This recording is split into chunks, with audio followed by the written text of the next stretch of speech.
باپ کے نافرمان کی نہ دنیا ہے نہ آخرت۔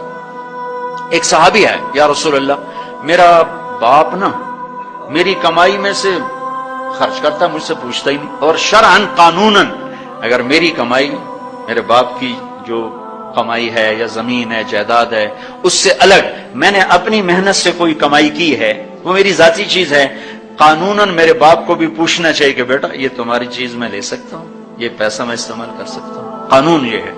تو اس نے قانون کی بات کی کہ میرا باپ میرا مال اٹھا کے خرچ کر دیتا، مجھ سے پوچھتا ہی نہیں۔ آپ نے کہا اس کے باپ کو بلاؤ۔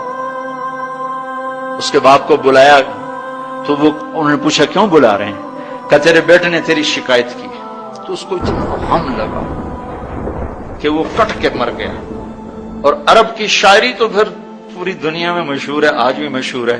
تو اس نے دل ہی دل میں کوئی شعر کہے، درد بھرے دکھ بھرے، اور وہ انہی شعر کو اپنی زبان سے نہیں دل ہی دل میں کہتا کہتا دربار رسالت میں مسجد میں پہنچا تو جبریل پہلے آ چکے تھے۔ کہنے لگے یا رسول اللہ تعالیٰ فرما رہے ہیں کہ آپ اس سے کہیں کہ پہلے وہ شعر سنا جو تیری زبان سے تو ادا نہیں ہوئے، تو تیرے رب نے عرشوں پہ سن لیے ہیں۔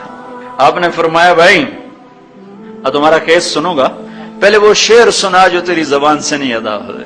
اللہ نے سنے۔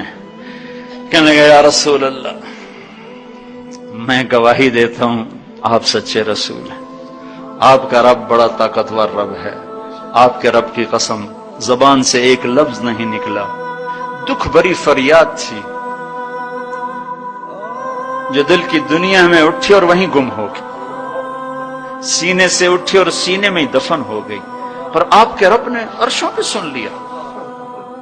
آپ نے کہا اچھا سنا تو صحیح میرے بھائی۔ میں کہا جی میں نے کہا بچے جس دن تو پیدا ہوا اس دن سے ہم نے اپنے لیے جینا چھوڑ دیا، ہم نے تیرے لیے جینا شروع کیا۔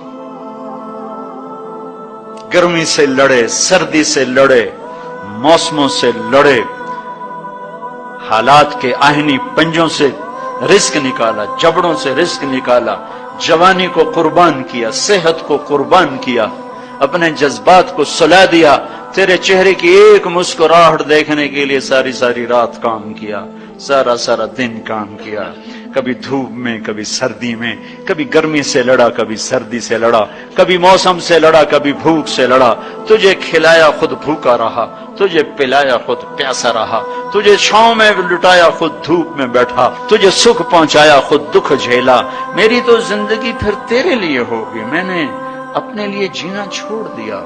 جب کبھی تو بیمار ہوا تو ساری رات میں اور تیری ماں تیرے سرانے بیٹھ کے دھڑ دھڑ دل دھڑک رہے ہوتے تھے، کہیں مر نہ جائے، کچھ ہو نہ جائے۔ ہسپتال پہنچیں، ڈاکٹر کو بلاؤ، ٹیکسی بلاؤ، گاڑی بلاؤ، رکشہ بلاؤ، جلدی سے ہسپتال پہنچاؤ۔ اسی خوفناک خیالات میں ہم روتے تھے، پگھلتے تھے، ٹوٹتے تھے، بکھرتے گئے چلے گئے خشک پتے کی طرح، اور تیرے چہرے کی ایک مسکراہٹ کے لیے ساری مسکراہٹیں بھول گئے، تجھے صحت مند دیکھنے کے لیے اپنی صحت کے سودے کر دیے۔ اور اس طرح ایک دن نہیں گزرا، یہ شب و روز گزرے، دن اور رات گزرے، لیل و نہار گزرے، بہار و خزاں گزری، رت بدلی، موسم بدلے، بادل اندھیری، بارش آئے اور گئے، یہاں تک کہ تو پروان چڑھتا گیا، میں ڈھلتا گیا، تجھ میں جوانی میں رنگ بھرا اور بڑھاپے نے میرے سارے رنگ نوچ لیے۔ تو سیدھا کھڑا ہوا تنے کی طرح، میری کمر جھک گئی کمان کی طرح، اور میں آسرے کا محتاج ہوا، تو طاقتور ہو کے جوان ہوا۔ پھر مجھے خیال آیا کہ میں اس کی انگلی پکڑ کے چلا، گود بٹھا کے چلا، کندھے بٹھا کے چلا، ہاتھ بٹھا کے چلا، اس کے لیے در در کی ٹھوکریں کھائیں۔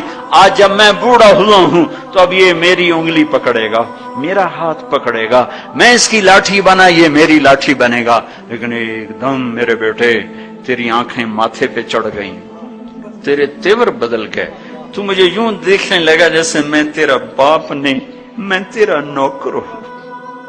تو میں نے اپنی زندگی کو جھٹلا دیا اور میں نے کہا میں خواب دیکھ رہا تھا کہ میں باپ ہوں، نہیں میں باپ نہیں، میں نوکر ہی ہوں۔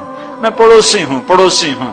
تو اچھا میرے دوست، اگر میں پڑوسی ہوں تو پڑوسی کو بھی تو لوگ پوچھ ہی لیتے ہیں. کبھی مجھے پوچھ ہی لیتا کہ بھائی کسی چیز کی ضرورت تو نہیں، کچھ چاہیے تو نہیں.